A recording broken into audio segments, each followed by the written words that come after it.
Distinguished guests, please welcome the leaders of the countries that have signed onto the Joint Declaration on Ukrainian Recovery and Reconstruction.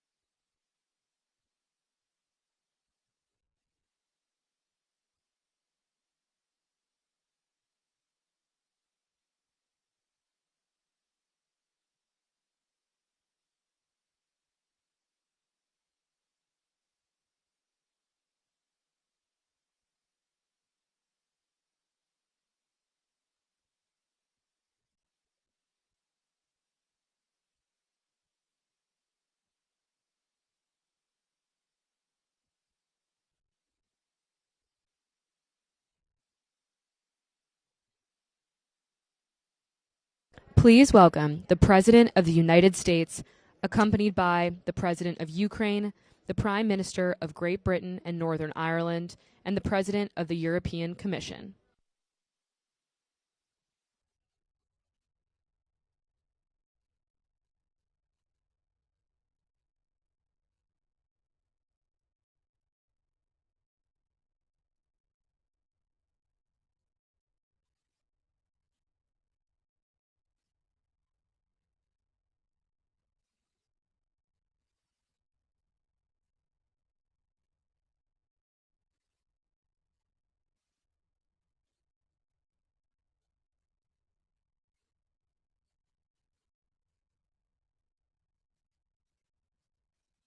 Your Excellencies, please take your seats. The speaking program will begin momentarily.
Distinguished guests, please welcome the President of the United States.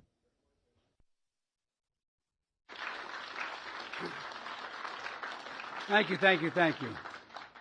Welcome to Washington. Fellow leaders, friends, for 944 days, Putin has waged his vicious onslaught against Ukraine. For 944 days, Ukrainian people have stood unwavering, unbroken, and unbowed. Today we're launching the Joint Declaration of Support for Ukraine, Recovery and Reconstruction to make it clear we stand with Ukraine, now and in the future. That starts on the battlefield. I'm determined to ensure that Ukraine has what it needs to prevail in its fight for its survival. Tomorrow, I will announce a series of actions to accelerate support for Ukraine's military. But we know Ukraine's future victory is about more than what happens on the battlefield. It's also about what Ukrainians do to make the most of a free and independent future, of which so many have sacrificed so much. With this declaration, over 30 countries and the European Union have made important commitments. First, as Ukraine continues to make necessary reforms to fight corruption, we're committed to providing Ukraine with the resources it needs to build back stronger than it was before. Folks, it's no secret. Russian attacks have caused significant damage to Ukraine. And less well known is the story of Ukraine's economic resilience. Ukraine's GDP is stable and actually growing. Ukraine's defense industry, forged in the fire, is 6 times larger than it was a year ago. And Ukraine is now exporting almost as much grain as it did before the war, feeding people and the world once again. Ukraine's economy is resilient, and together we can help Ukraine go from economic resilience to economic revival. Second, we commit to hold Russia accountable for the damage it has caused. This builds on a historic effort by the G7.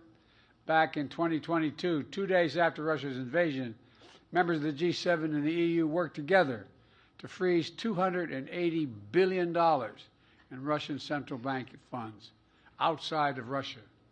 This summer, at the G7, the United States and our partners reached a decision to unlock $50 billion from the proceeds of those frozen assets to put that money to work for Ukraine as it rebuilds and recovers its economy. Today, we reaffirm that with all our respective countries and legal systems, Russia's sovereign assets will be immobilized until Russia ends its aggression and pays for the damage it's caused.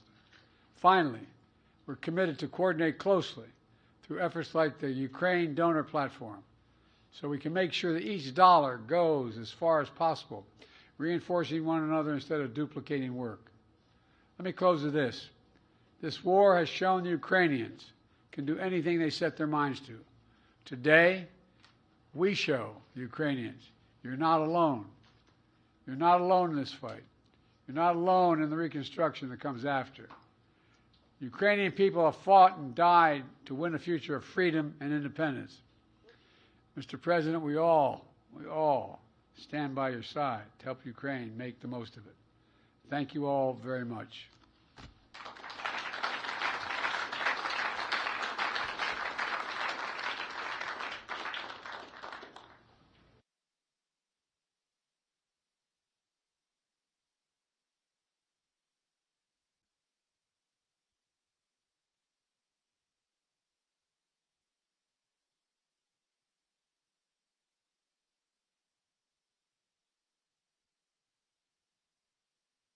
Distinguished guests, please welcome the President of Ukraine. Thank you so much, dear President Biden, dear leaders, dear our friends. I'm grateful to all of you for your unity in protecting lives. We previously gathered at the NATO summit in Vilnius to strengthen our defense cooperation. We do value the G7 Security Declaration and the 26 bilateral security agreements, which fortify us all. And now more than 30 countries and the EU have agreed to the declaration, truly strong declaration focused on rebuilding Ukraine after the hostilities. This is a shared commitment to help rebuild Ukraine and support our path to the EU. It involves coordinating recovery efforts through the Ukrainian Donor Platform, ensuring that our joint ideas become a reality. And it's crucial that this support becomes tangible this year. That's why additional financing resources are planned by the end of the year, with access to 50 billion in immobilized assets from the aggressor state, Russia, which brought this war upon us. This reflects our shared vision of life. We protect people, and we ensure that people have the opportunities to live. And it is absolutely justified that those who help us withstand now will be the first to benefit together with Ukraine from the large-scale reconstruction. Security and prosperity are tightly intertwined, and one cannot exist without the other. Sadly, throughout history, wars have too often shattered the destinies of generations, lasting a few years but poisoning lives for decades. Together we can prevent this now. We must not leave behind ruins that would spread resentment and bitterness after this war. This task can only be achieved and can only be achieved together. After the devastating Second World War, the Allies launched the Marshall Plan, which gave peace the strength to become truly lasting. And today we are laying the foundation for a similar architecture of recovery, one that will promote peace for Ukraine and all of Europe and the general welfare. I thank President Biden and all you, France and Italian Prime Minister Giorgia Meloni for their supporting in organizing today's meeting and for their unwavering leadership in protecting our lives. Thank you all, my friends, and I am confident life will prevail. Thank you. Slava Ukraini.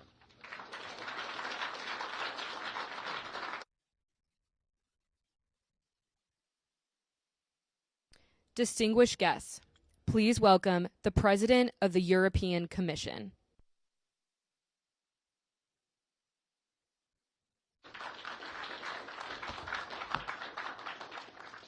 President Biden, President Zelenskyy, fellow leaders.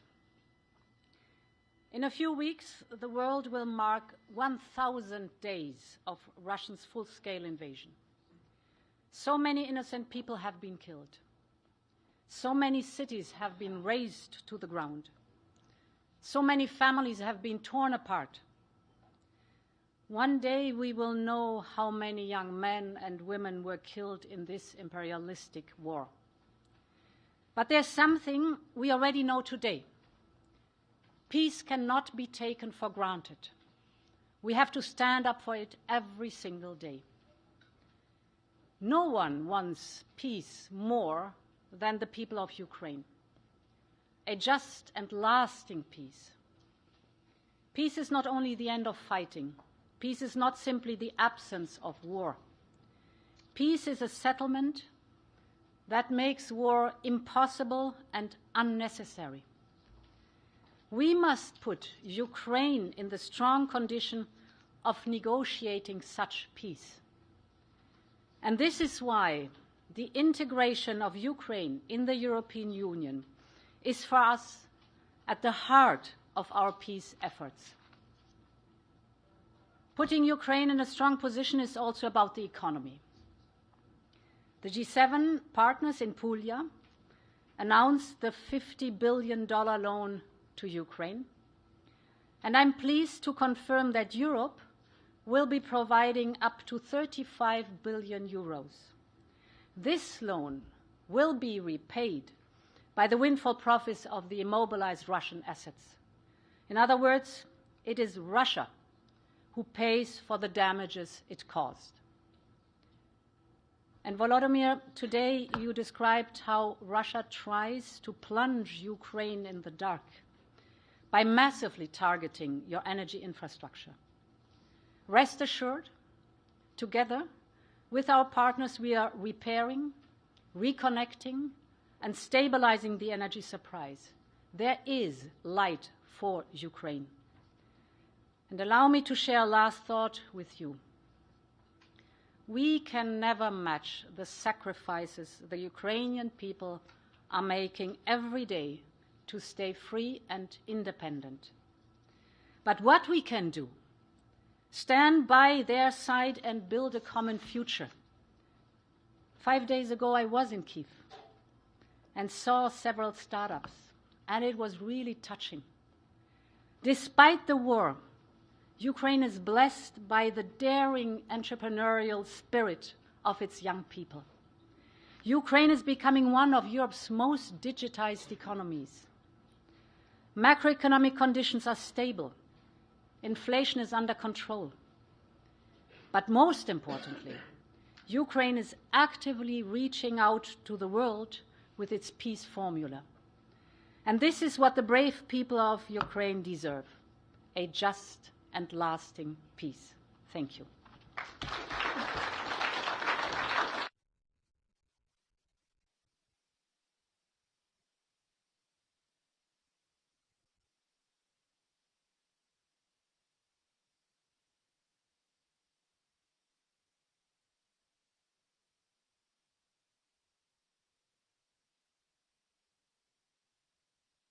Distinguished guests, please welcome the Prime Minister of Great Britain and Northern Ireland.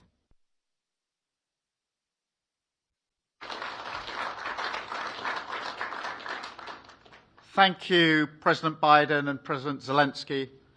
It is important that we meet here today as the world comes together for the General Assembly, because this group is united in its determination to stand up for the UN Charter in Ukraine. Russia's invasion is against everything the UN stands for, so it must be met with strength. International law must be upheld. None of us want this war, and no one wants to put it an end more than Ukraine. But so long as Putin continues this aggression, we will support Ukraine to defend its land and its people. That is why the UK has committed to provide £3 billion in military aid every year for as long as it is needed. And it's why we're investing in Ukraine's defence industry. We must redouble our efforts to help Ukraine push back and show Putin he cannot win this illegal war.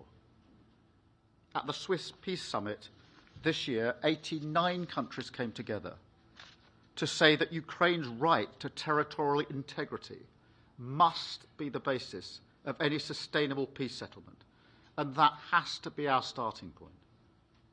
And our commitment goes far beyond military aid. We're providing help for communities on the front line, help for energy infrastructure, recovery and reconstruction. Everything from solar panels on hospital rooftops to generators in Kharkiv and Odessa. We will deploy over £480 million of loan agreements for the World Bank lending before the end of the year to support the economy and vital public services, keeping schools and hospitals open. We're working also with the G7 to deliver that additional $50 billion from the profits generated by frozen Russian assets, because Russia must pay for Ukraine's recovery. Like everyone here today, I want to see Ukraine thrive as a strong, modern, prosperous European nation. And so I say again, we're in this for the long haul. Thank you all. Slava Ukraini.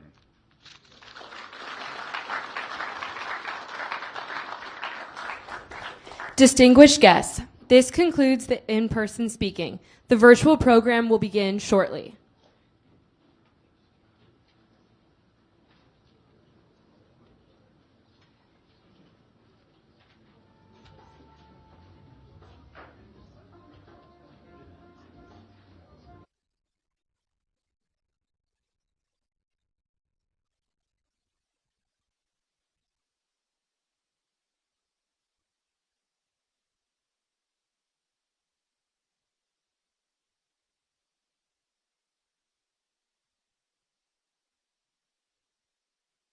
Distinguished guests, please welcome the Prime Minister of the Italian Republic.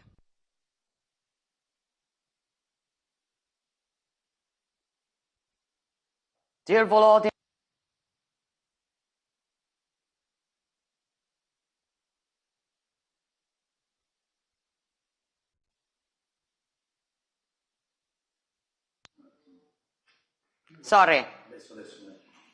Good evening, dear Volodymyr, dear Joe, dear colleagues. For 943 days, the Ukrainian people has been reminding us of what it means to believe in and fight for their own freedom. And our cohesiveness has secured Ukraine the support it needed. This is a value to be protected if we want to restore peace in the heart of Europe. We have all done our own part, both at bilateral and multilateral level, and it is now necessary to increasingly systemize our efforts. The joint declaration adopted today, promoted by Italy as G7 presidency and joined by many, pushes this very direction. We as Italy signed the security agreement and adopted up to the 9th package of military aid. We have focused on air defense and are now going to deliver the second SAM-T battery. This is net of the support Italy continues to provide across the board, including the protection of infrastructures, not least our contribution to restoring energy production capacity following the destruction of the Nova Kakhovka Dam. And as G7 presidency, we will continue to work to implement the agreement on the use of interests from frozen Russian assets in Europe as a collateral for a 50 billion loan. Looking to the future of Ukraine also means thinking about reconstruction, which must be supported jointly with international financial institutions and the private sector. We intend to do our part, hosting the Ukraine Recovery Conference in 2025. So, dear Volodymyr, we will continue to be by your side for as long as it is necessary. Our objective lies in putting an end to this war and helping Ukraine along its path towards a future of peace, freedom, and prosperity. So, as always, you can count on us. Thank you.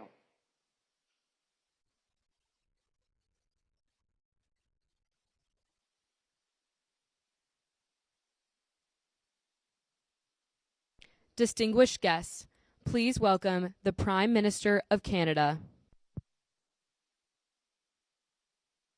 Hello, my friends. I'm sorry I couldn't be with you, but I needed to be back in Parliament here in Ottawa.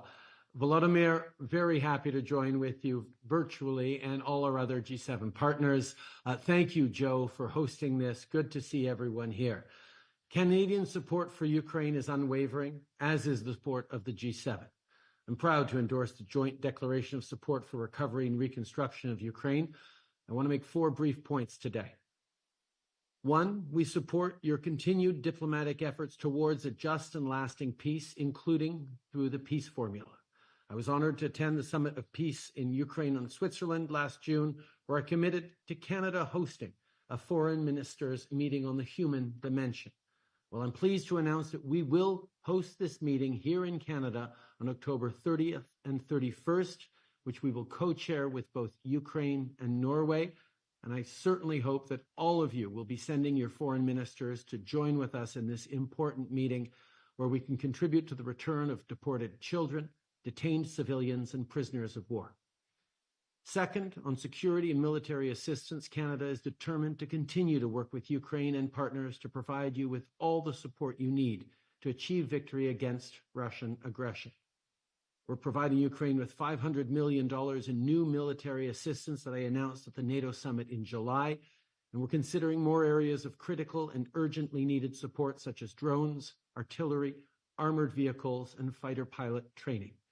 We will continue continue to be there with you as long as it takes. On financing, the G7 under Georgia's leadership came together with a pledge in Apulia to make $50 billion in funding available to Ukraine through the extraordinary revenue acceleration loans, and we're putting those political commitments into action. As I announced in June, Canada stands ready to contribute up to $5 billion towards this initiative, and we'll continue to work with our G7 counterparts to put the mechanism for this funding in place by the end of the year. And finally, on recovery and reconstruction, we will continue to support Ukraine's vision for its recovery and reconstruction. We'll continue to support an inclusive recovery approach that ensures the voices of women, marginalized groups, and civil society are at the heart of Ukraine's path forward. Given the scale of investment required, leveraging public and donor funding will also be necessary to mobilize significant private investment and maximize available financing. As Canada takes on from the tremendous leadership that Georgia showed at the G7 this year, we take on the G7 presidency next year, and we will continue to make sure we are all delivering on our commitments to support Ukraine in its long-term self-defense, resilience, and reconstruction needs. We will stand with you with everything it takes until you win this war. Slava Ukraini.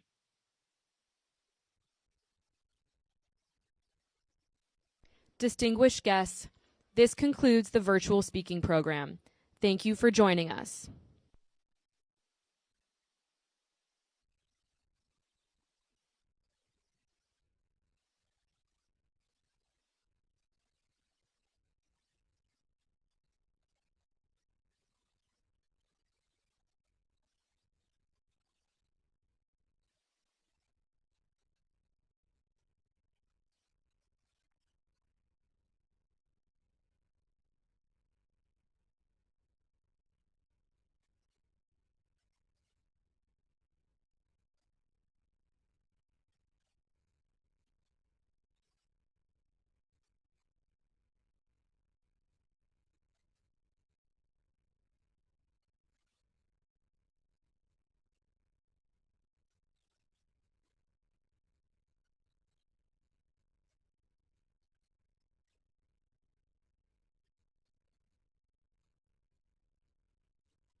porque la actual crisis de confianza requiere el liderazgo responsable de los miembros presentes y futuros del Consejo en todos los ámbitos, incluyendo el cumplimiento de la agenda multilateral que todos los países aprobamos.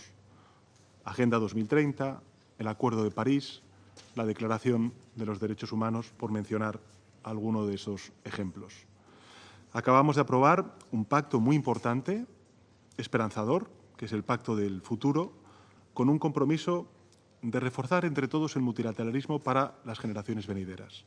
Honremos ese compromiso con un Consejo de Seguridad coherente, reformado y responsable.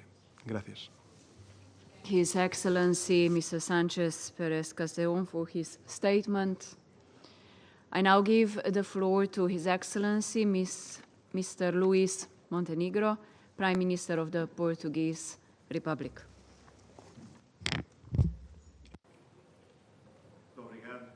Senhora Presidente, muito obrigado e os meus cumprimentos a todos. Quero, em primeiro lugar, felicitar a Eslovénia pela promoção desta reflexão muito oportuna sobre a liderança para a paz sob a forma de debate aberto.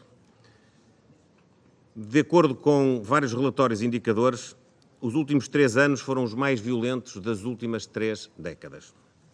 Num momento de forte crescimento de tensões geopolíticas e de conflitos, o trabalho do Conselho de Segurança é mais necessário do que nunca.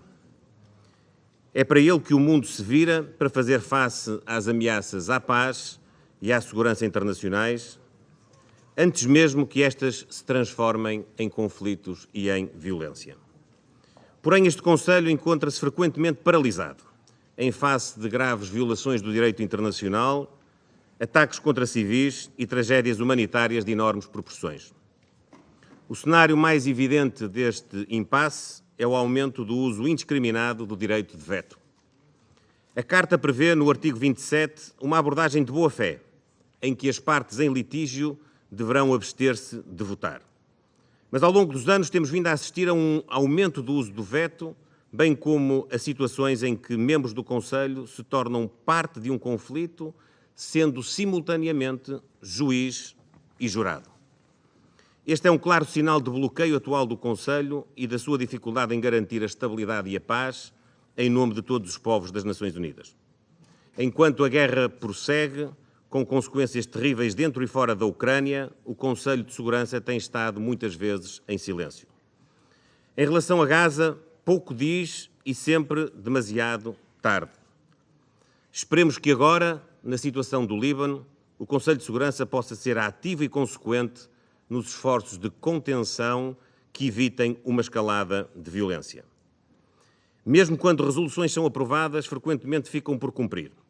É imprescindível que, de Gaza ao Sudão, todas as partes façam o que estiver ao seu alcance para assegurar a plena implementação das resoluções adotadas por este Conselho. Senhora Presidente, é prioritário que o Conselho de Segurança tenha uma agenda orientada para soluções. Não é uma tarefa fácil, mas é urgente e é essencial restaurar a confiança e a esperança no multilateralismo. É essa a visão do Secretário-Geral e que foi agora assumida na nova Agenda para a Paz e na recente Cimeira do Futuro. Creio que o caminho passa por 4 aspectos fundamentais. Em primeiro lugar, uma abordagem preventiva. Prevenção significa agir. Agir antes da escalada de tensão.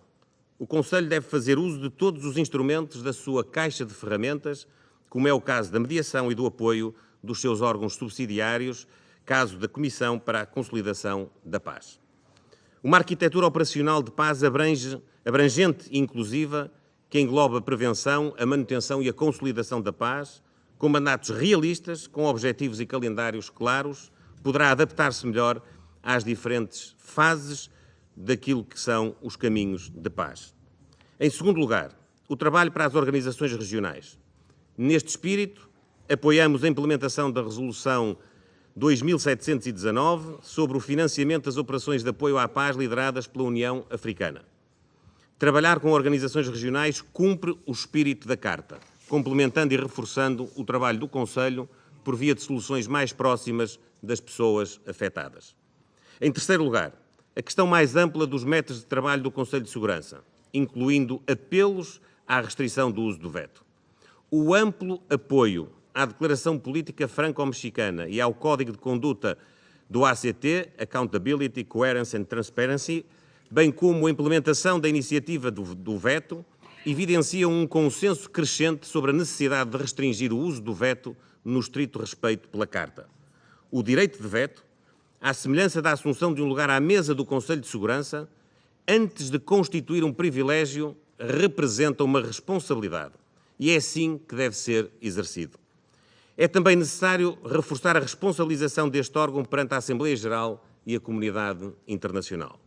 Por último, mas não menos importante, os 10 membros eleitos deste Conselho têm um papel crucial a desempenhar. Trabalhando em conjunto, podem constituir uma alternativa e apontar um caminho de soluções. Os membros eleitos revestem-se de uma legitimidade interregional que permite ultrapassar confrontos entre poderes instituídos. É nisto que acreditamos. Portugal continuará a trabalhar para restaurar a credibilidade, a relevância e a eficácia deste Conselho numa altura em que o seu papel é mais necessário do que nunca, sempre com a Carta das Nações Unidas como bússola orientadora. É neste espírito que Portugal é candidato a um mandato neste Conselho para o biênio 2027-2028. Muito obrigado a todos pela vossa atenção e muito obrigado, Sra. Presidente. I thank His Excellency Mr. Montenegro for his statement.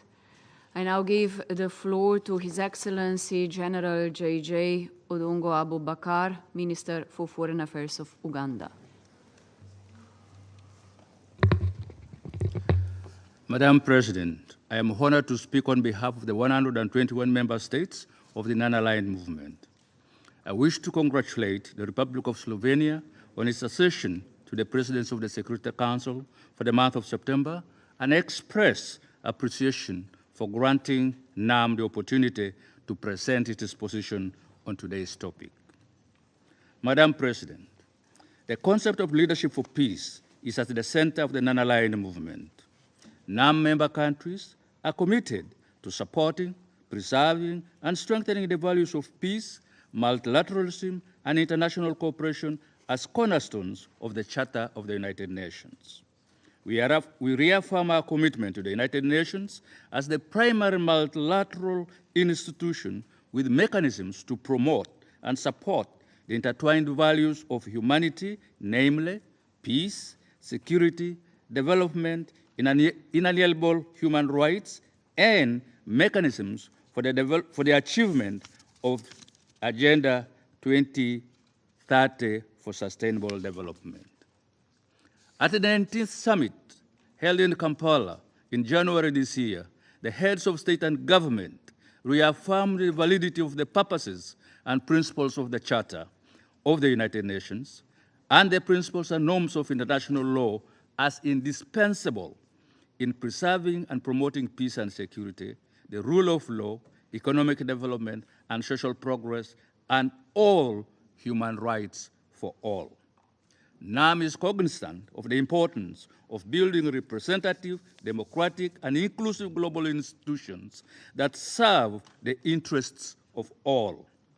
In this respect, the movement stresses the need to strengthen multilateralism through a comprehensive reform of the current global governance architecture, including the United Nations system, the international financial institutions, and the multilateral development banks.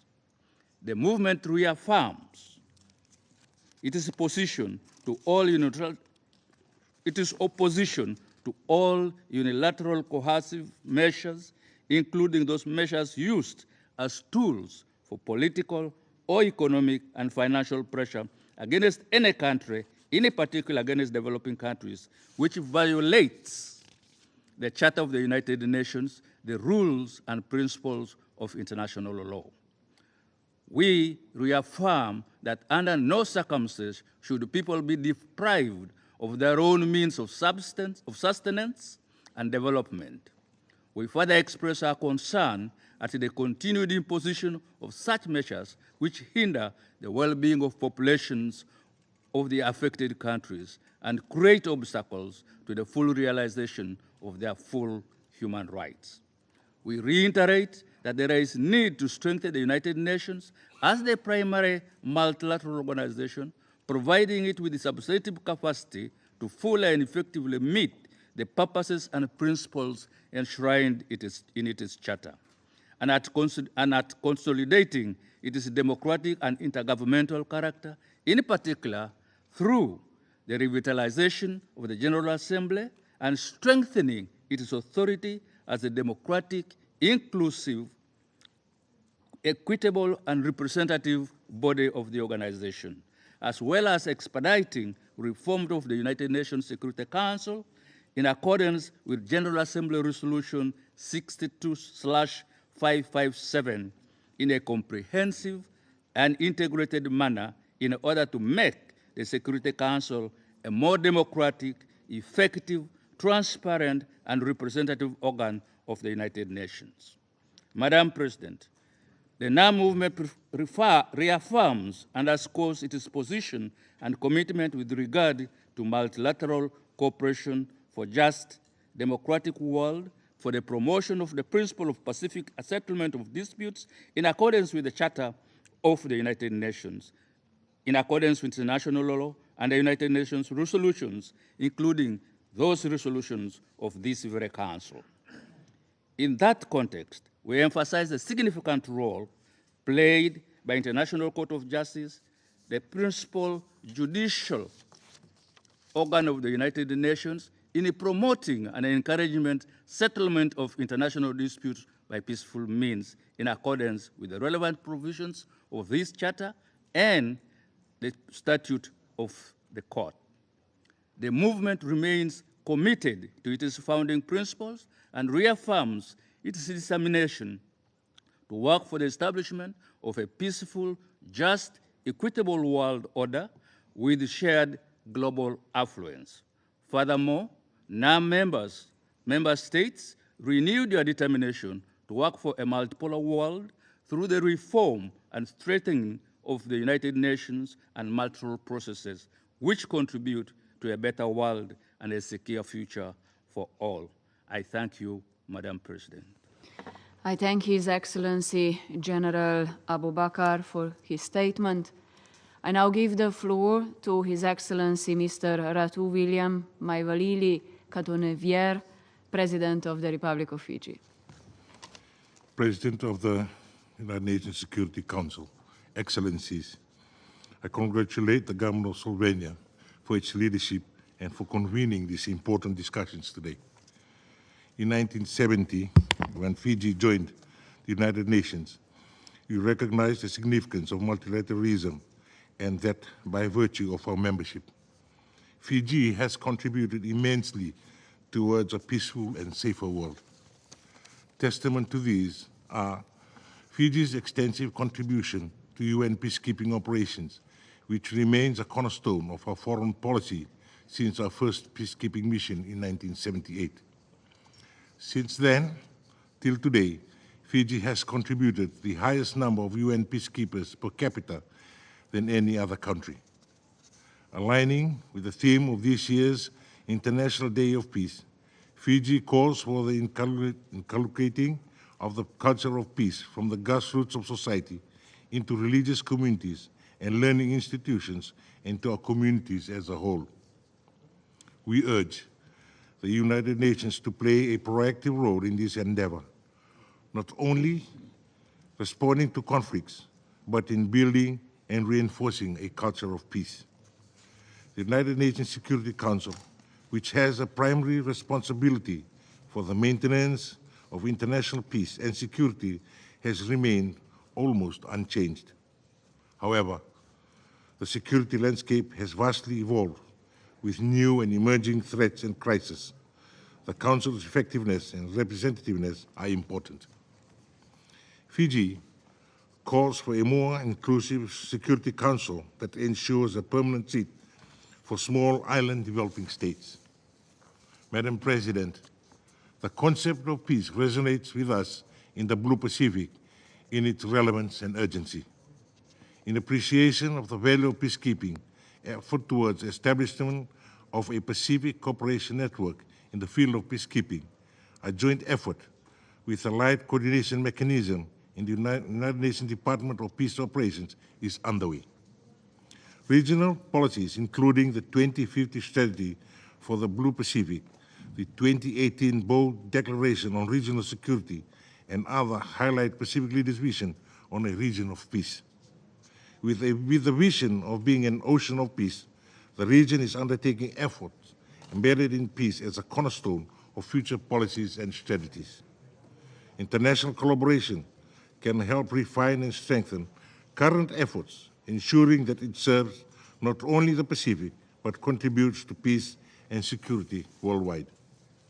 In closing, while keeping with the theme of today's dialogue, Fiji reiterates the importance of the three pillars of the UN Charter and the return to the principles of the Charter to help us collectively navigate a complex peace and security landscape that guarantees a safe and sustainable future for all. Madam President, I thank you. I thank His Excellency Mr. Katunive for his statement. I now give the floor to His Excellency Mr. Filip Ivanovic, Deputy Prime Minister of Montenegro.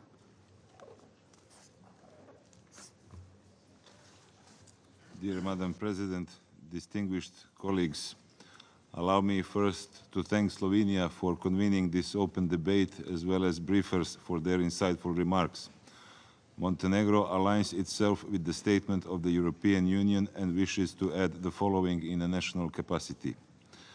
Today, in a time of highest number of escalating conflicts since the Cold War, international legal order and multilateralism are on the test. We continue to witness polarization among UN member states that highly impacts the work of the UN Security Council and alarming disrespect of international humanitarian law, including human rights, and consequently the erosion of trust in international institutions. We are seeing severe civilian harm from Gaza, Ukraine, Sudan, DRC to Sahel that has caused unprecedented casualties and suffering, as well as the high risk of famine.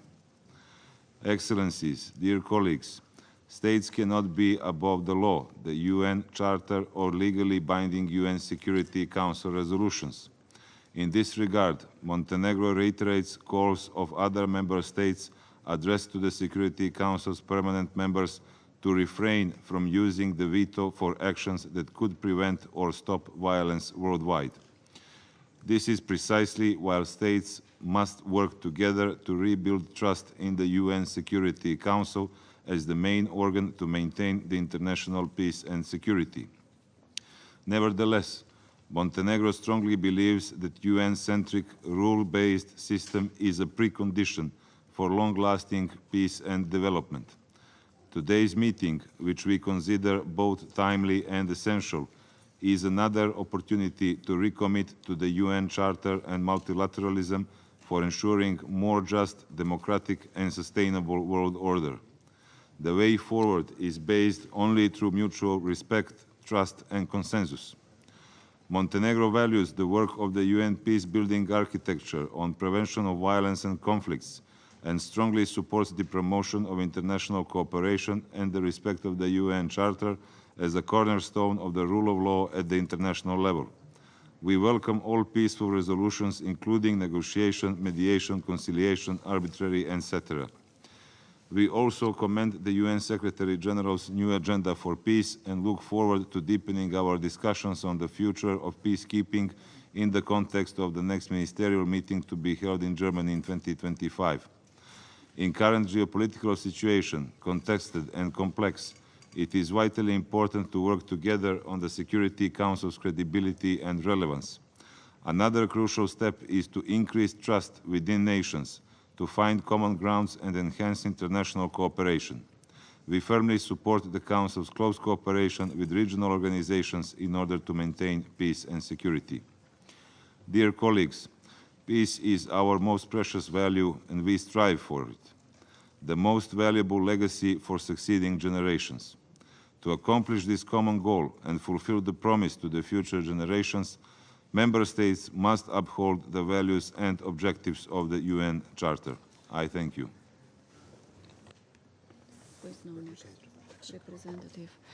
I thank His Excellency Mr. Ivanovich for his statement. I now give the floor to His Excellency Mr. Fernandez, Vice Minister for Foreign Affairs of Mexico. Gracias, señora presidenta. El tema liderazgo para la paz es pertinente y necesario en esta semana de alto nivel. Qué mejor momento para analizar la forma en la que el Consejo de Seguridad encaja en el nuevo impulso al multilateralismo que acabamos de acordar en el Pacto del Futuro. En décadas pasadas, la comunidad internacional volteaba los ojos al Consejo de Seguridad cuando estallaba algún conflicto. Ahora, muchos acuerdos de paz o ceses al fuego se forjan en ámbitos lejanos a las Naciones Unidas. Los reacomodos geopolíticos e ideológicos dominan hoy el salón del Consejo de Seguridad. El uso frecuente del veto no ha hecho más que dañar la imagen de este órgano y la reputación de aquellos países que considerábamos líderes en algún momento. Es claro que en conflictos tan apremiantes como los de Ucrania, Gaza y Sudán, el Consejo de Seguridad se ha quedado muy atrás. Esta situación ha generado que actores independientes a las Naciones Unidas sean los que asuman cada vez más el liderazgo. Claramente, el mundo no puede quedarse con los brazos cruzados y ejemplo no nos faltan de países y organizaciones regionales que movilizan sus recursos para mediar acuerdos. Por ejemplo, Qatar y Egipto han sido instrumentales en promover un cese al fuego en Gaza. El secretario general de la ONU y Turquía lograron la histórica iniciativa de granos del Mar Negro. Como país convencido del multilateralismo y el papel preponderante de las Naciones Unidas, México propone 4 puntos para reforzar liderazgos efectivos. Primero, seamos eficientes y vayamos a la sustancia de las crisis. Dejemos atrás discursos retóricos y repetitivos en las sesiones de este Consejo. 2, hagamos mayor uso de las organizaciones regionales como la Unión Africana.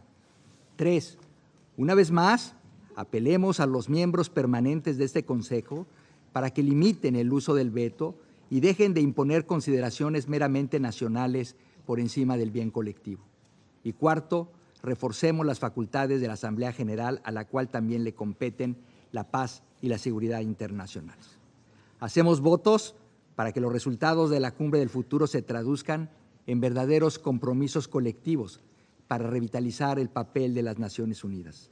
Transformemos esos ideales en acción y mostremos al mundo que el Consejo de Seguridad tiene liderazgo para la paz. Muchas gracias, Presidenta. I thank His Excellency Mr. Hernández García for his statement. I now give the floor to His Highness Prince Faisal bin Farhan Al Saud, Minister for Foreign Affairs of Saudi Arabia. بسم الله الرحمن الرحيم. معالي رئيس مجلس الأمن، رئيس وزراء سلوفينيا، السيد روبرت، أصحاب المعالي والسعادة، أود بداية أن أشكر سلوفينيا على الدعوة لعقد هذه الجلسة ونثني على موقفها الداعمة لجهود ترسيخ السلم والأمن الدوليين وتحديدا مشاركتها الإجماع الدولي واعترافها التاريخي بدولة فلسطين.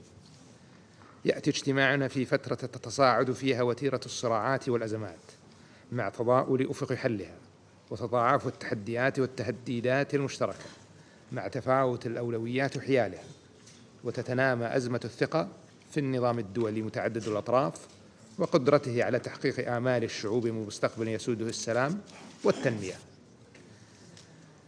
تحتم علينا هذه الظروف تقييم حالة عمل الدولي متعدد الأطراف وأسباب تراجعه عن حل الأزمات ومعالجة التحديات المشتركة، ولعل النظر الجاد بالإسراع في عملية إصلاح مجلس الأمن أصبح ضرورة ملحة أكثر من أي وقت مضى. ونؤكد بأن استعادة الاحترام للمواثيق والأعراف الدولية يأتي بتطبيق القانون الدولي والقانون الدولي الإنساني ومحاسبة منتهكيه دون انتقائية. وبالنظر إلى الأزمات المستعصية والصراعات الأزلية، فإن التحدي لا ينحصر في عجز منظومة السلم والأمن والمؤسسات الدولية عن الاستجابة لها، بل يتعداه ليشمل غياب القيادة من أجل السلام، لأن صناعة السلام تتطلب الشجاعة في اتخاذ القرارات الصعبة. فخلف كل تعطيل لمسارات السلام والتسويات السياسية نجد بعض القيادات السياسية تغلب مصالحها الشخصية واعتباراتها الحزبية على المصالح الجامعة والسلم الإقليمي والدولي. والذي انعكس بشكل واضح على كفاءة المنظمات الدولية ومجلس الأمن على وجه الخصوص في أداء مهامها.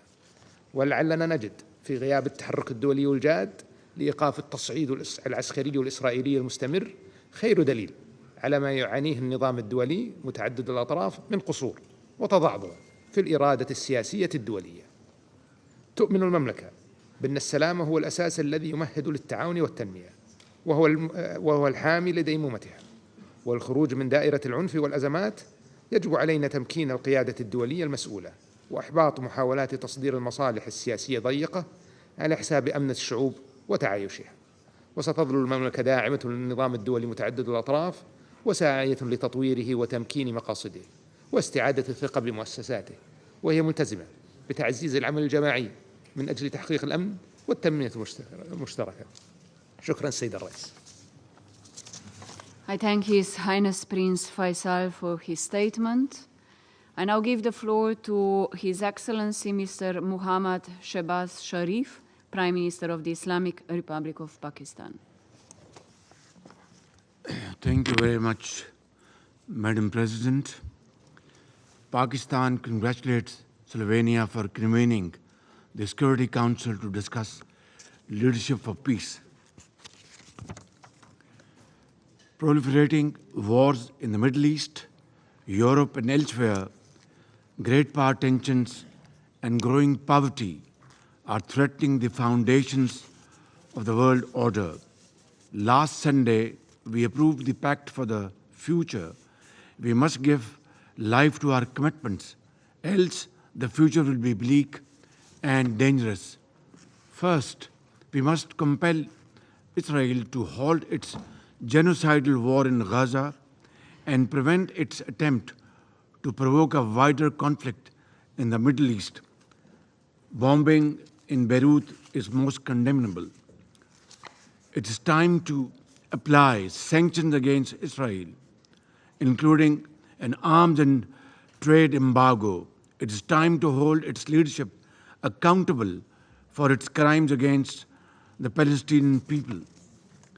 The Security Council, Madam President, must develop an impartial plan for a ceasefire and peaceful solution for the war in Ukraine, and not allow its perpetuation or escalation. The Council can no longer ignore the festering Jammu and Kashmir dispute. It poses an ever-present ominous threat to international peace and security.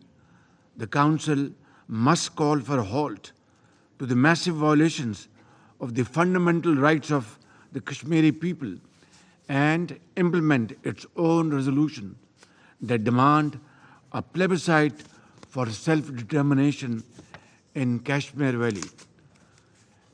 The Council should effectively address the resurgence of the threat of terrorism from Afghanistan, especially from Daesh, ISIL-K, and the Fitna al-Khawarij. The Council must extend active support to the African countries and the African Union to defeat terrorism and foreign intervention. UN peacekeeping must become more robust and effective. The Council should initiate confidence-building measures to prevent a war between the major powers and ease the rising tension, especially in the Asia-Pacific region. Healthy competition between governments is very healthy and good, but must not take the shape of ugly confrontation. The Council must declare zero tolerance for the illegal use of force and revive global efforts to halt and reverse the new arms race in nuclear and conventional weapons. It must build controls over new weapons and technologies, including artificial intelligence, that are making war more likely and more lethal. Madam President, in cooperation with other member states, Pakistan shall pursue these objectives in the Security Council when it assumes its seat in the Council next year. I thank you. I thank His Excellency Mr. Sharif for his statement. I now give the floor to His Excellency Mr. Alar Karis, President of the Republic of Estonia. Madam President, I have the honor to speak on behalf of Estonia and Lithuania. I address this esteemed gathering today with a heavy heart. The promise of peace, enshrined in the very foundation of this organization, remains distant for too many. Entire regions are devastated by conflict, climate crisis, deepening inequalities, and rising extremism, leaving millions displaced and communities shattered. Without the effective UN challenges, mount and chaos spreads. For decades, we have entrusted the Union nations to provide a layer of protection the world needs. Yet the realities expose the limitations of its current structures. This failure is painfully evident in Ukraine, where a permanent member of this Council is flagrantly and repeatedly violated international law, including the deliberately targeting civilians and critical infrastructure. Russia sits at this table while engaging in arms deals with Iran and North Korea that defy the Council's own resolutions and abuses its veto privilege to evade any accountability. The international community's response to Russia's aggression, as well as to all acts of terror and war, will define our collective future. It should be the concern of the international community if we allow the powerful to act with impunity. After this, who can feel safe and secure? Distinguished colleagues, we need a Security Council that is effective in addressing the key challenges of the 21st century, whether conflict and security, climate change, cybersecurity, or global inequality. There are steps we must take to fulfill the main responsibility and accountability of a Security Council to maintain international peace and security. Let us start by enforcing all provisions of the Charter, while the aggressor is voting on resolutions regarding the aggression they are part of. We must improve the working methods of the Security Council, and the veto power should be limited. We strongly back the French-Mexican initiative on veto restraint and the Code of Conduct by the Accountability, Coherence and Transparency Group. The veto initiative is good. We now need to discuss how we can take it further and strengthen the role of a General Assembly. Excellencies, we all just pledged at the Summit of the Future to work in solidarity to prepare for forever there is to come and to build a better future. Our vision for this is clear: a united nation where the principles of peace, sovereignty and human rights are not merely words, but guiding forces. Our task is to take this organization to where it must be, at the core of providing the international stability and security. Thank you for your attention. I thank His Excellency Mr. Karis for his statement. I now give the floor to His Excellency Mr. Gregor Közler, Vice Minister for European and International Affairs of Austria. Thank you, Madam Chair, esteemed Mr. Minister Fajon, dear neighbor Slovenia, for convening this high-level open debate. I thank the Secretary General for his insightful statement and the briefers for their valuable contributions. Excellencies, maintaining peace and security is at the heart of the United Nations. It is why we all signed and ratified the UN Charter. We committed ourselves to upholding international law and resolving conflicts peacefully. Yet the world today tells a different story. Russia's unjustified war of aggression against Ukraine has been a cruel wake-up call, not only in Europe, and has brought unspeakable human suffering to Ukraine and its people.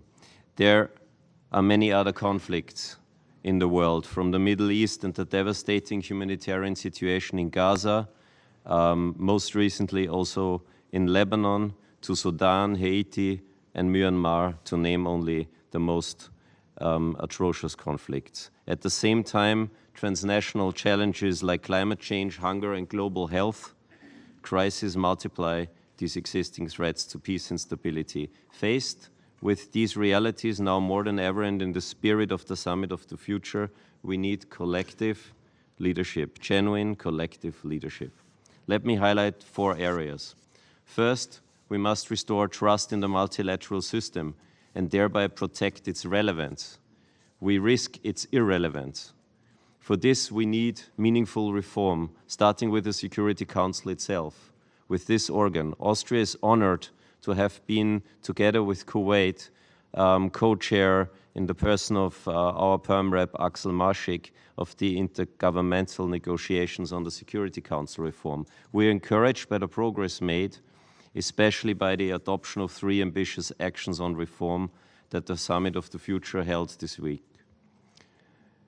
The vision set out in the text is clear. Leaders have committed to ensuring greater representation for underrepresented and underrepresented regions, groups, and redress the historical injustice, especially against Africa. We all and they want to see a more effective council where the question of the veto will be key. We have committed ourselves to working towards a consolidated model, thereby moving the reform process to the next phase. Second, we need to ensure a swift and decisive response of the Security Council whenever humanitarian or international law as such is violated. Without such a response and accountability, impunity reigns and the cycle of violence perpetuates. We must establish and implement clear mechanisms to hold violators accountable. Third, we need a more networked system of global governance. Effective partnerships are essential in this context, whether among UN agencies or between regional organizations and the Security Council. And as a new member state, may I say, the cooperation between the European Union and its missions worldwide and the African Union and its missions with the UN is essential for such a networked partnership in this context. A collaborative, integrated approach is essential to strengthen our collective ability to prevent conflicts and sustain peace. Finally, we need more dialogue. Today's world is highly complex. There are no simple solutions, but dialogue is the linchpin of an effective multilateralism. It may not always lead to immediate resolution of conflicts, but it fosters mutual understanding and lays the groundwork for lasting peace. Very often we see that conflicts persist because parties lack the will to engage in genuine dialogue, in real dialogue, not just in phrases. But this lack of will comes at a tremendous cost. The lives of innocent humans, the degradation of our environment, and as such risking the future of our planet. As a small, militarily neutral country, but never politically neutral when it comes to violations of international law, Austria knows that an effective multilateral system is our only protective shield, our real only protective shield against a world where might makes right. This is why Austria is running for the Security Council for the term of 2027 and 28. But this is only part of our very broad multilateral DNA and understanding, because we are a seat country of the United Nations, with Vienna of one of the seats, and we are determined to continue to help create space for genuine dialogue, also in the most difficult situations, in the spirit of mutual trust and meaningful partnerships. Ladies and gentlemen, a space where leadership is defined by its commitment to peace, not by seeking power for its own sake. Madam Chair, ladies and gentlemen, thank you for your attention. I thank His Excellency Mr. Kizler for his statement. I now give the floor to His Excellency Mr. Nicol Pashinyan, Prime Minister of the Republic of Armenia. Thank you very much, distinguished attendees. First of all, I would like to express my appreciation to Slovenia for organizing this open debate. The global security crisis has undermined the multilateral system, we continue to witness a growing number of conflicts and crises with a heavy toll on the civilian population, including the most vulnerable. The United Nations must be resilient to the attempts to create a situation when the use of force in interstate relations, acts of aggression, and gross violations of human rights and international humanitarian law are considered normal. As the theme of today's discussion is leadership for peace, I want to share my belief that indeed peace requires leadership and sincere political courage. I and my government are dedicated to closing the chapter of conflict in our region and transforming the dynamics into cooperation for prosperity, stability, and peace. Armenia stands ready to sign the peace agreement with Azerbaijan. The Armenian side has proposed to sign already agreed articles of the peace treaty before the COP29 in Baku, thus creating a conducive environment to move forward the peace process. The Crossroads of Peace initiative of Armenia aims at unlocking the economic potential of the region and strengthening economic and cultural ties, thus contributing to the political dialogue and achievement of a comprehensive peace for the benefit of all peoples.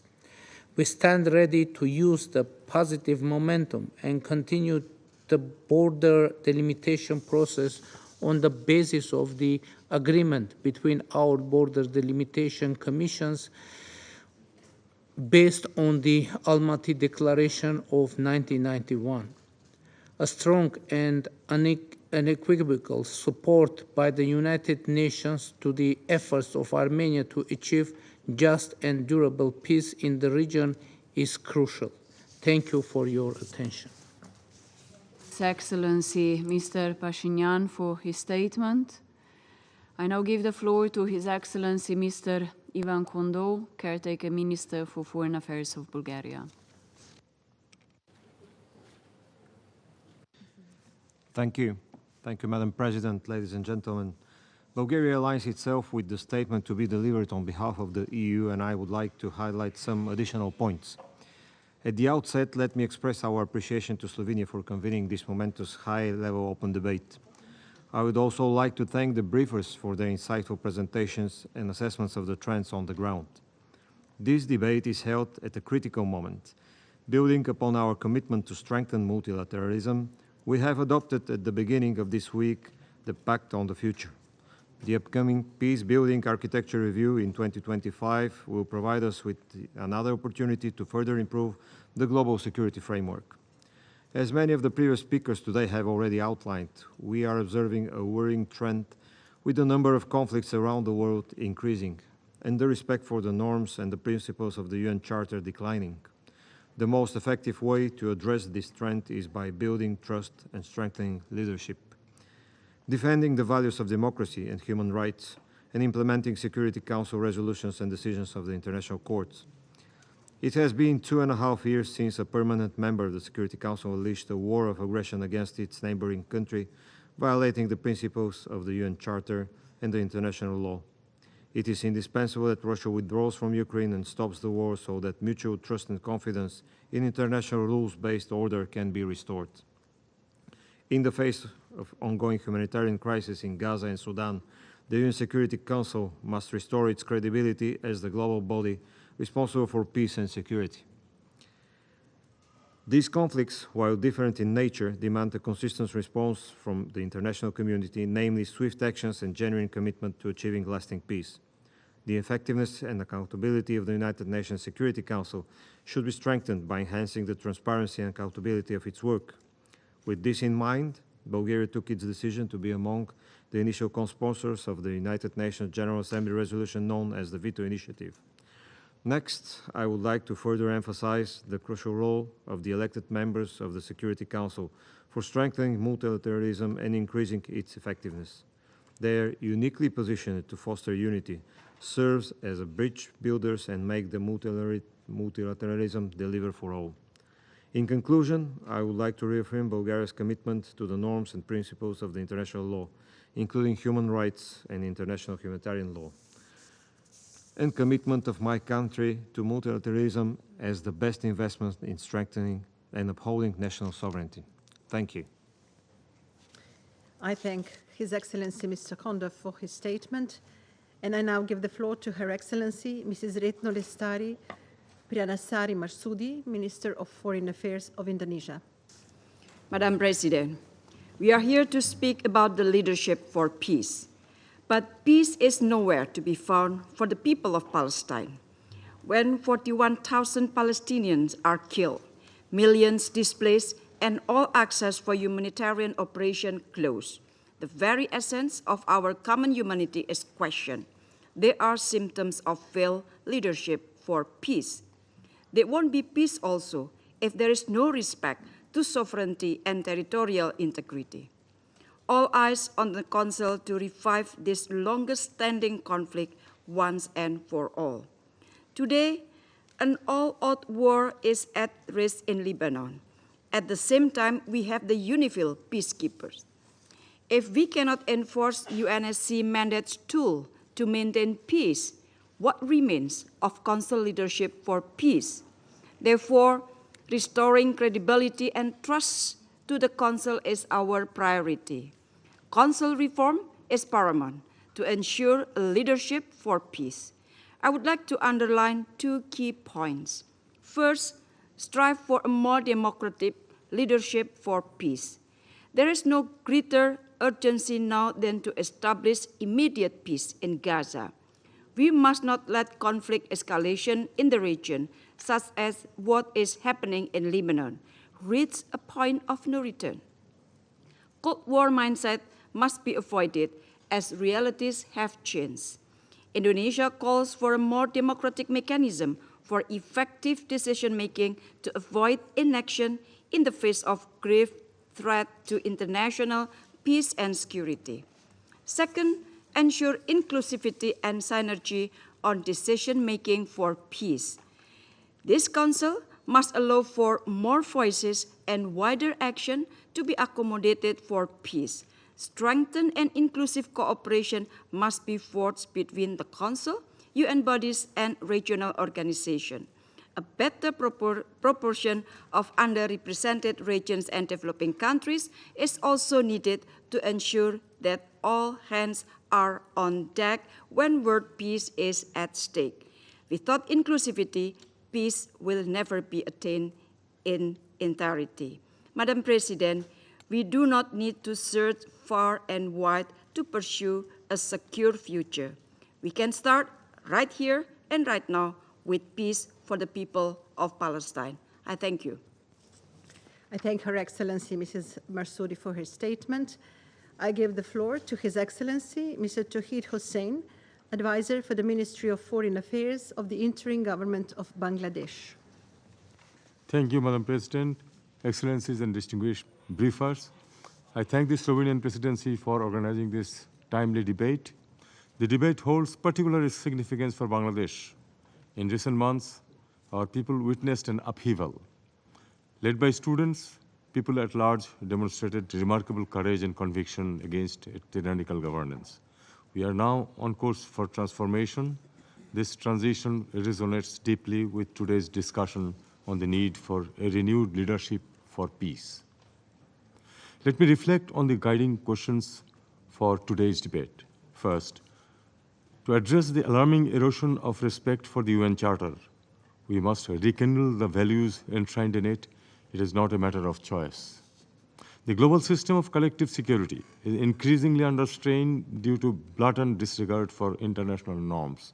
The Council must reinforce accountability, address inequality, and ensure that violations of international law are met with firm responses without exception. The Security Council needs to be reformed to make it more representative and effective in addressing both the conventional and emerging security threats. Secondly, UN Security Council needs to do better in restoring credibility and relevance in protracted conflicts such as Myanmar, Gaza, or Ukraine. The situation in Myanmar and more recently in Gaza and Lebanon are instances of Council's failure to fulfill its foremost duty to protect the civilians and address the root cause of armed conflict. As the Council is aware, Bangladesh has been hosting over 1.2 million Rohingyas who fled their homes in the face of gruesome atrocities. Over past 1 month, another 20,000 plus Rohingyas entered our territory as the conflict in the Rakhine state of Myanmar intensified. Unfortunately, our capacity is simply overstretched. This Council can no longer remain indifferent to the question and let the civilians suffer most agonizingly. We must prioritize political solutions in Myanmar and promote an inclusive and sustainable peace process. The Council has to remain seized on the situation in Myanmar through periodic briefings. Regional actors need to be engaged too in addressing the root causes of conflict in Myanmar, be political or socio-economic. Third, the elected members should shoulder responsibility to build consensus on critical issues before the Council.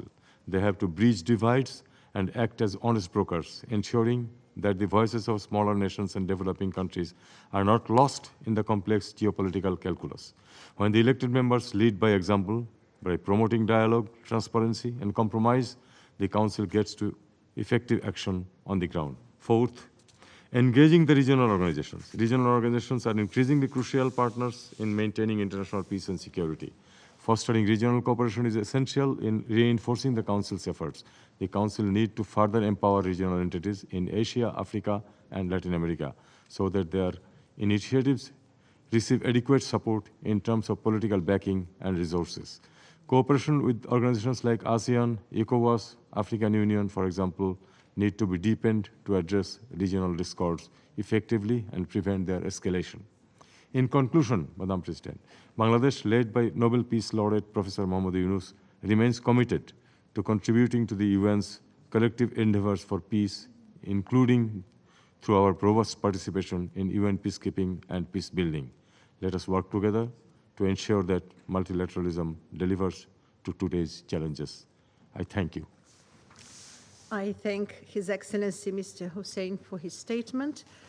I give the floor to His Excellency Mr. Casper Veldkamp, Minister of Foreign Affairs of the Kingdom of the Netherlands. Thank you, Madam President. In the past year, global security has eroded and peace seems further away than ever in the Middle East, Sudan, Ukraine, and many other regions. These conflicts and wars underscore the need for action, including protecting, strengthening, reforming the UN, including the Security Council. Let me begin with our commitment to uphold the UN Charter. Ignoring violations of the Charter undermines the foundations of our collective peace and security. And in this context, we condemn Russia's war of aggression on Ukraine. The Netherlands supports Ukraine politically, militarily, financially, and morally. And yes, it is in accordance with international law for Ukraine to defend itself against the aggressor, also on the territory of the aggressor. Madam President, this morning, Germany, Canada, Australia, and the Netherlands announced to hold Afghanistan accountable for violating the rights of women and girls. Repression of women's rights by the Taliban is a shame. Madam President, we are pursuing mechanisms to hold ISIS accountable for atrocities against Yazidi and other communities, and working with partners to take the initiative to establish an international tribunal to this end. Madam President, we must strengthen our collective efforts to alleviate suffering and restore peace. In Sudan, for example, where almost 25 million people are in dire need of humanitarian assistance. We have pledged 80 million euros to help alleviate the immense human suffering there. We support the extension of the fact-finding mission. But what's needed most is for the fighting to stop, negotiations to resume, and obstacles to humanitarian assistance to be removed. The Netherlands stands ready to strengthen the UN's role in its global peace efforts and to use our upcoming membership of the Peace Building Commission to ensure we put people at the center of all efforts, because lasting peace is built with people, not just for them. Madam President, nearly a year has passed since the shocking violence of October 7th, and the prospects are bleak for the hostages still in captivity and for the people of Gaza whose suffering worsens every day. We must do everything in our power to achieve a sustainable peace. We fully support those among you who are doing the heavy lifting to reach a ceasefire and will continue to work with you towards this end. We're also fully supporting efforts to lower the flames between Hezbollah, a illicit terror organization, and the State of Israel, because the risk of further escalation and more civilian casualties remains high. Madam President, by protecting, strengthening, and reforming the UN, we can pave the way to a more secure future. Please be assured that the Netherlands will stay engaged on these matters and stays ready to cooperate. Thank you. I thank His Excellency Mr. Veldkamp for his statement. I now give the floor to His Excellency Mr. Kazem Garib Abadi, Deputy Minister for Foreign Affairs, International and Legal Affairs of the Islamic Republic of Iran.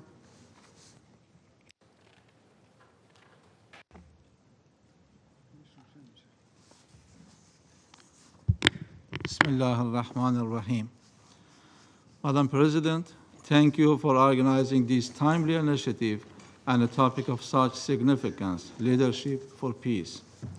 Madam President, distinguished members of the Council, our world stands at critical juncture.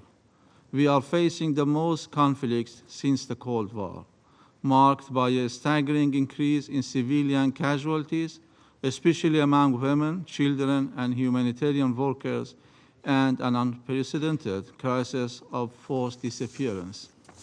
The United Nations, the most prominent symbol of the multilateral system, which was established to prevent and manage conflicts, is under immense strain, and the bedrock of international relations, international law, and the principles enshrined in the United Nations Charter are being flouted with alarming consistency. Impunity for egregious violations of international law, in particular international humanitarian law, threatens to become the norm, and this permissiveness risks undermining not just future peace efforts, but the very foundations of multilateralism. We see examples of conflict across the world today, from Gaza to Sudan to Lebanon. Each of these situations, while different, present an opportunity for the Security Council to demonstrate renewed leadership. In each, we must ask, how can we do better? How can we restore the Council's credibility and relevance in the eyes of the international community? Madam President, the United Nations Security Council is primarily responsible for maintaining international peace and security. But too often, this very body has become paralyzed by political divisions, preventing decisive action. The Security Council, regrettably, has become a tool in the hands of certain permanent members who prioritize their political and strategic interests over global peace. They manipulate the Council to pressure independent, sovereign nations while paralyzing it from acting decisively against the aggression and violations committed by their allies. The United States' repeated use of its veto power to shield Israel from accountability for its ongoing genocide and ethnic cleansing of Palestinians in the Gaza Strip and now Lebanon is a glaring example of this abuse. The situation in Gaza is our collective failure to uphold international peace and security. We are witnessing an unprecedented humanitarian catastrophe. Gaza has, as a senior United Nations official aptly described, become the hell of the earth. The reports are horrifying. Over 42,000 innocent Palestinian civilians, including women and children, were slaughtered by the occupying regime, with more than 93,000 wounded. In Lebanon, the deliberate targeting of civilians in densely populated areas using advanced technology for terror purposes is a blatant violation of international law, humanitarian principles, and multiple United Nations resolutions. This savage assault is not just an attack on the Lebanese people, it is an attack on humanity itself. Israel has crossed every red line. For this terrorist regime, international humanitarian law and the principle of human dignity mean nothing. Israel's leadership has no intention of pursuing peace. Its true objective is to drag the entire region into full-scale war. The Security Council's silence is deafening. It sends a dangerous message to the innocent victims of this war and the international community. The Security Council must fulfill its responsibilities under the Charter. Immediate action must be taken to halt Israel's war machine and prevent further regional escalation. the Council must act to protect civilians in Palestine and Lebanon and enforce Israel's compliance with international law and its binding resolutions. Madam President, distinguished members of the Council, leadership for peace requires unity, integrity, and unwavering adherence to the United Nations Charter and international law. We cannot pick and choose which laws to uphold and when. We must demonstrate leadership by acting consistently, impartially, and with integrity. If we are to restore peace, we must first restore trust. This begins with a deep respect for international law and the United Nations Charter. Only through consistent, impartial action can we steer the world toward a more secure and peaceful future. Thank you for your attention. I thank His Excellency Mr. Abadi for his statement. I now give the floor to His Excellency Michael Martin, Tanesta and Minister for Foreign Affairs and Defence of Ireland. Thank you, President, for convening us today. We meet at a dangerous moment, and I'm deeply concerned about spiralling violence in the Middle East. The scale of death, destruction, and unimaginable human suffering in Gaza is truly horrific and completely unacceptable. Israel's response to the horrific Hamas attack has been completely disproportionate. The violence must stop now. We urgently need a ceasefire and hostage release deal, followed by a massive surge of humanitarian aid into Gaza. This must and should be the priority. Instead, we are seeing the extension of conflict in the West Bank and now into Lebanon. This reckless escalation is deeply alarming. I'm appalled at surging settler violence in the West Bank and the ongoing efforts to undermine the Palestinian Authority. This must stop. I condemn Hezbollah for its attacks on Israel and its malign role in Lebanon and the region. But massive and indiscriminate airstrikes on densely populated areas in Lebanon are resulting in a shocking loss of life and a killing of innocent men, women, and children. In my view, this violates international humanitarian law. These attacks are on a sovereign state and a United Nations member. Israel has an obligation to abide by international humanitarian law. I call on it to do so. And I call on all parties to exercise restraint. Over many years, UNIFIL has played an invaluable role in Lebanon. There are contingents from many countries here today, including 350 Irish troops. I pay tribute to all UN peacekeepers facing such a dangerous situation. A regional war would be disastrous, including for Israel. We must step back from the brink before it is too late. The only viable path to a lasting peace and security for Israelis and Palestinians is a two-state solution. While I am under no illusions as to the challenges ahead, last week's adoption by the General Assembly of a resolution on the advisory opinion of the International Court of Justice is a step in the right direction. President, Russia's illegal war in Ukraine is a threat to European and global security. A permanent member of this Council is seeking to change borders by force. It is weaponizing food, energy, and migration. It is defying the UN Charter, undermining the multilateral system, and this very Council itself. There cannot be impunity for such wholesale breaches of international law. Ireland stands in full solidarity with Ukraine. We will work for a comprehensive, just, and lasting peace based on the principles of the UN Charter, including respect for the sovereignty and territorial integrity of states and Ukraine's peace formula. President, the situation in Sudan is appalling. 12 million people forced from their homes. Widespread reports of horrendous abuses against civilians, particularly women and girls. The scourge of hunger and famine. We need to speak with one voice to demand a ceasefire, humanitarian access, protection of civilians, and accountability for human rights abuses.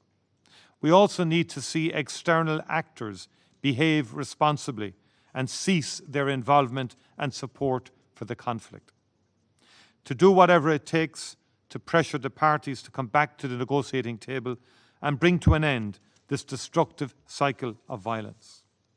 In conclusion, President, in these and so many other conflicts, we see the obligations of international law cast aside. We see various serious violations of international law go unanswered and international crimes go unpunished. We see a lack of accountability leading to a culture of impunity, and we see resolutions of this Council left unenforced. We have spoken a lot about the future this week and adopted the Pact for the Future. What we need now is political will, for leaders to speak out, to protect multilateralism and the United Nations Charter. If we fail to do so, we condemn this generation and the next to a very uncertain and dangerous future. Thank you very much indeed. I thank His Excellency Mr. Martin for his statement. I now give the floor to His Excellency Dr. Vivian Balakrishnan, Minister for Foreign Affairs of Singapore.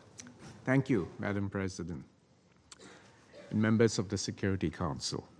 The world is in an acutely dangerous phase, and civilians in multiple trouble spots are paying a terrible price. And so, the United Nations is at an inflection point. We need to reform the multilateral and UN institutions to address both current and future challenges, including reform of this very Security Council. First, we must constrain the exercise of the veto. All permanent members should focus on the broader goal of delivering international peace and security. However, the trend of the increasing exercise of the vetoes suggests that we cannot leave this to the P5 to voluntarily change their behavior. The wider UN membership must reach agreement on how the veto is exercised in the future, and Singapore stands ready to discuss this further at the General Assembly. The approach is not to encroach on the Council's mandate, but to guard against actions that prevent this Council from fulfilling its mandate. Second, the Council must do more to prevent conflicts. The Council should work more closely and effectively with the other main organs of the UN to facilitate both early warning and response. Article 99 of the UN Charter is in fact a powerful preventive diplomacy tool. I'm glad that the Pact for the Future alluded to this. However, this Council needs to react more quickly with a concrete response when the Secretary-General invokes Article 99, particularly for humanitarian catastrophes and mass atrocities. Third, we need to strengthen the role of elected members of this Council.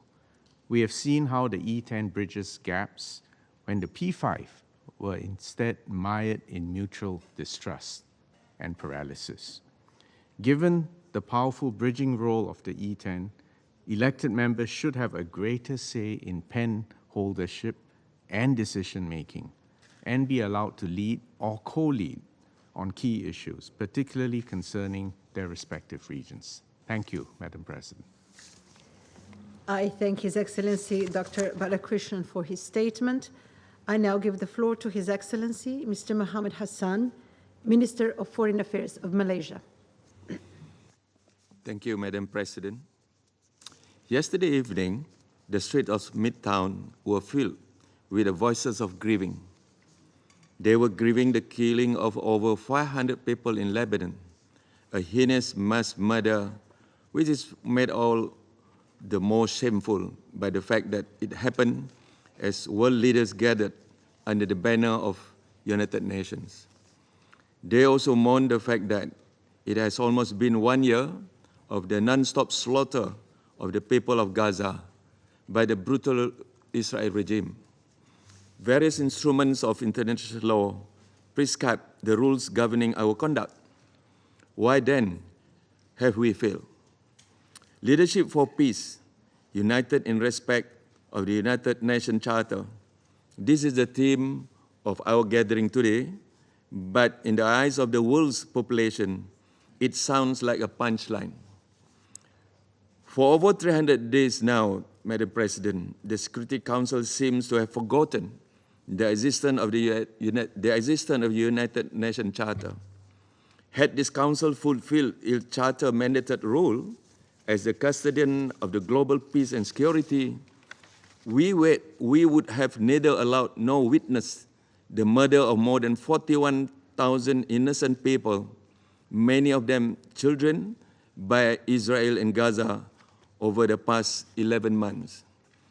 Everywhere, Madam President, the same question echoed. Is the UN too broken to be fixed? The answer is certainly no, as there is indeed a way, and only one way, to fix the United Nations. The veto must be limited. This is what happened. This is what needs to happen, not just to save the people of Gaza, but to save the United Nations. The world is watching as the Security Council struggles to free itself from a deadlock in which one voice can overrule the majority, disregard the clearly stated principles of United Nations Charter, and supported the continued violation of international law. Make no mistake, Madam President, this is becoming an existential crisis for the United Nations and a test of its relevance and fitness for purpose.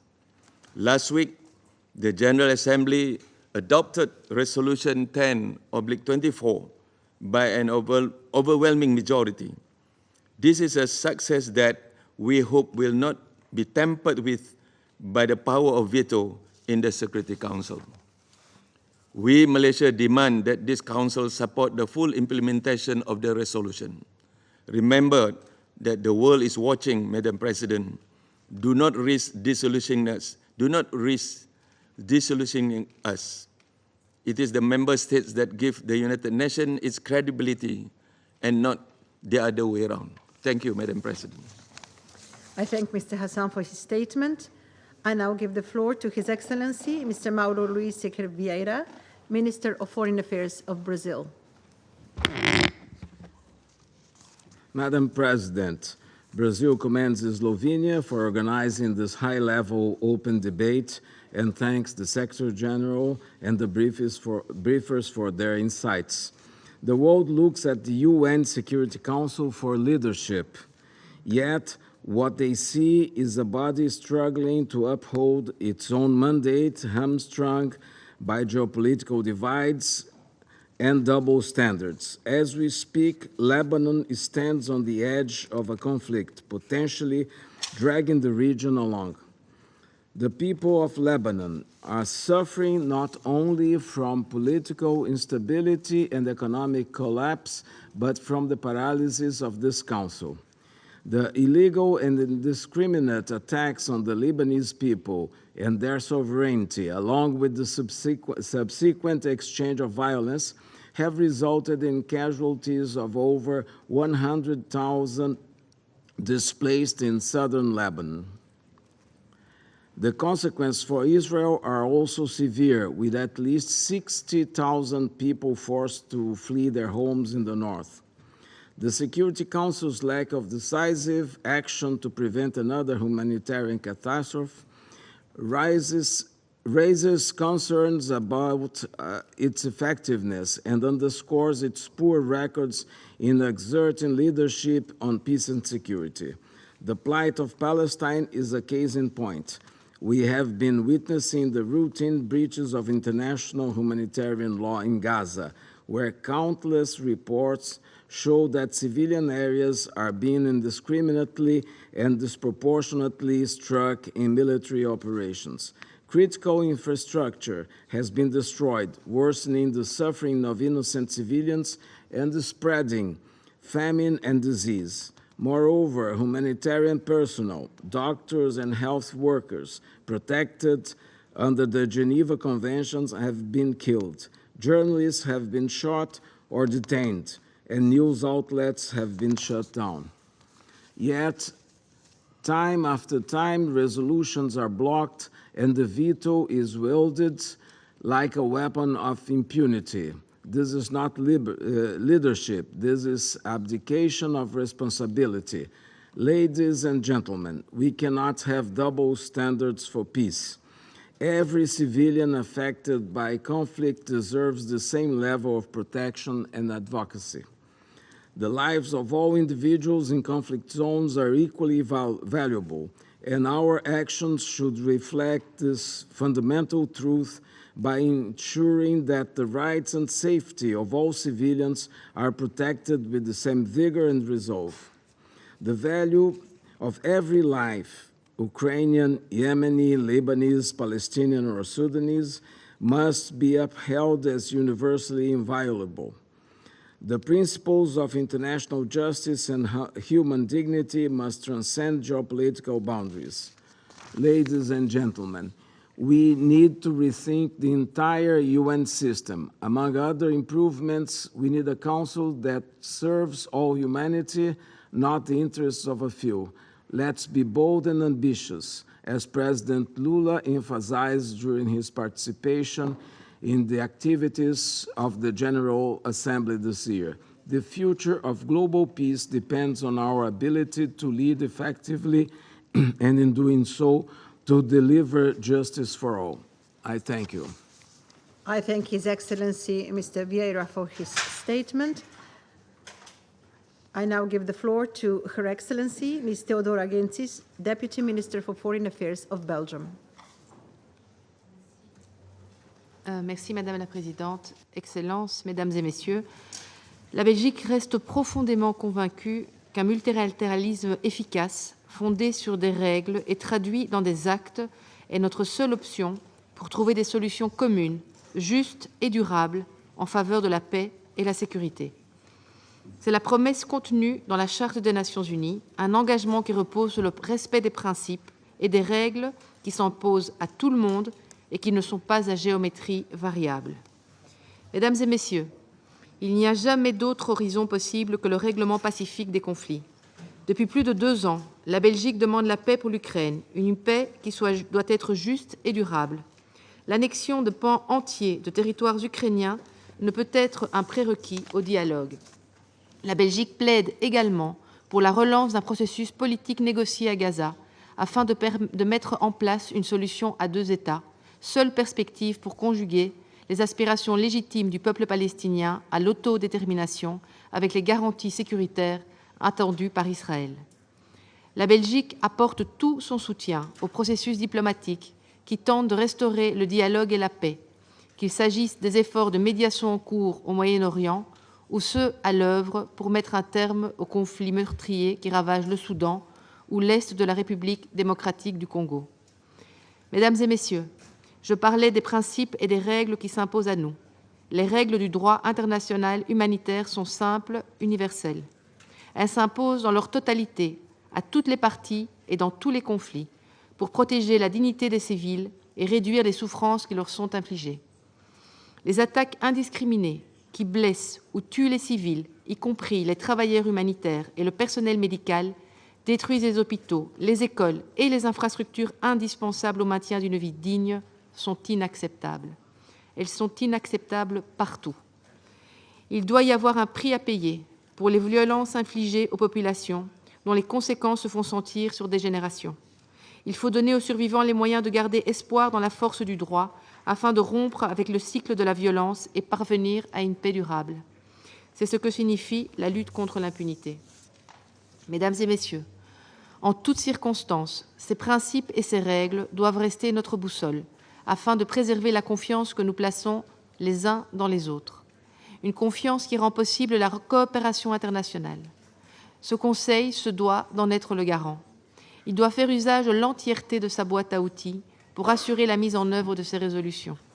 La Belgique lui accorde son plein soutien pour ce faire, ainsi qu'à toute action concrète des membres élus, dont je salue ici l'engagement allant dans ce sens. Je vous remercie. I thank Her Excellency Ms. Gentzis for her statement. There are still a number of speakers remaining on my list for this meeting, and I intend, with the concurrence of the members of the Council, to suspend the meeting until tomorrow, 6 p.m. The meeting is suspended.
Our position regarding Lebanon has always been very clear. We would prefer a diplomatic solution. We are entirely focused on achieving our objectives, which in the north is the return of our displaced citizens who have become refugees in their own country, back to their homes, back to their schools, back to their families. The suffering is always on our mind. We're talking about elderlies, kids, entire families. If we can return them back home, it means that we are not responsible for their well-being. That's why the government decided to add this objective to the goals of the war. Do not mistake a peaceful nation for a defenseless one. We have the means, we have the capabilities to achieve this goal. If diplomacy fails to return our residents to their homes, then we will use all means at our disposal in accordance with international law to achieve our aims. Thank you very much. Michelle Nichols from Reuters. Have the Americans and the French convinced Israel to cease hostilities with Lebanon? So we are grateful for all those who are making a sincere effort with diplomacy to avoid escalation, to avoid a full war.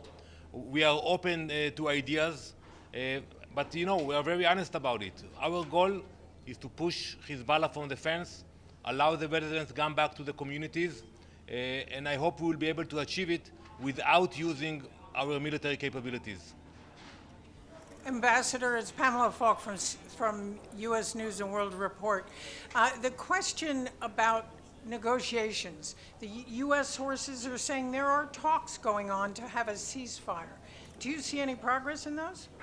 So, you know, in our region, you know, you can have a lot of talks, but you actually have results when it happens. So as I said earlier, we welcome the initiatives from different negotiators, and I think they know exactly what we expect. And if we can achieve it with diplomacy, it will be much better for Israel, much better for Lebanon. I'm not sure Hezbollah care much about the people in Lebanon or the Iranians, which I have seen the applause they received in the General Assembly. I'm not sure they will be happy about that, but for the sake of the Lebanese people and the Israelis, a diplomatic solution is much better for all. Mr. Ambassador, Tom Bateman from the BBC.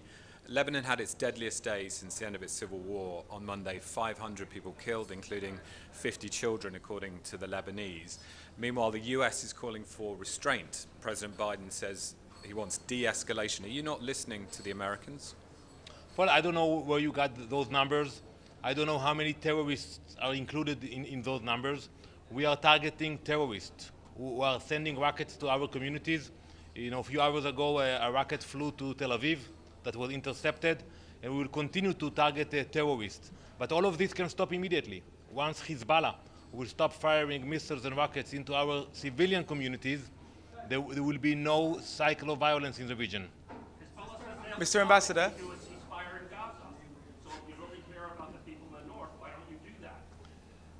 The linkage that Iran decided to do between Hezbollah and Hamas, holding the people of Lebanon hostage, that's something which I'm not familiar with. How can you do that? How can you put out, excuse me, let me answer your question. No, I'm answering your question. I'm not here to listen to your opinion. I'm not here to listen to your opinion. You ask a question, you get an answer. The linkage that the Iranian regime did between Hezbollah and Hamas, holding the Lebanese people hostage, that's not done. You don't start a war with Israel just because you want to show sympathy for the atrocities of Hamas. And you don't, thank you. The Prime Minister of Lebanon. Yes.